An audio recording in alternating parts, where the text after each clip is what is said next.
Hi, it's Keith Bates here, and a final video in a series about entrepreneurship and startups. And I wish I'd been able to see this 2 or 3 years ago so that I wouldn't have made a whole load of mistakes that I actually made.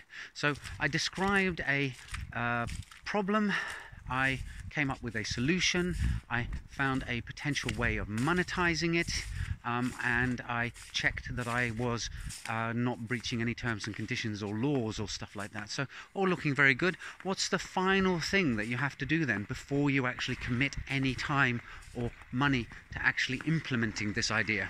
Well, what you have to do is you have to check for competitors. Because if you've had an idea, it's quite possible that other people will have had that idea too. And so that's what I did. Now that I knew what the solution to my problem was, and I thought that it was actually possible that it would be profitable, it made it a lot easier to go and search for a service that actually did that very thing. And indeed, surprise, surprise, when I went and looked, I found 2 sites that offered precisely that service. So, sometimes you don't win them. Other people have good ideas too, and sometimes they even have them before you.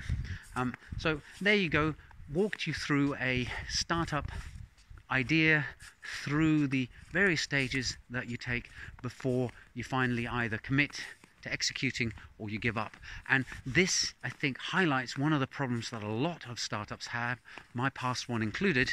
You get stuck into writing websites and code and producing pamphlets and materials and documents and stuff like that for your product, and you haven't done all those other previous steps. And if you don't follow all those previous steps, then at the end of it, when you finally do them, you may have put in a year's worth of developer time and a year's worth of sales effort, and it turns out that the whole thing was never going to fly in the first place, and you could have got to that point within 1 week. And that's precisely the time it took me to pick up that startup idea, examine it, and finally discard it. And when I say 1 week, we're talking about an hour or so a day for 7 days. So 7 hours spent on something like that to decide not to go with it, much better than hiring 3 or 4 people and working for a year and coming to the same conclusion. I'm sure you'll agree.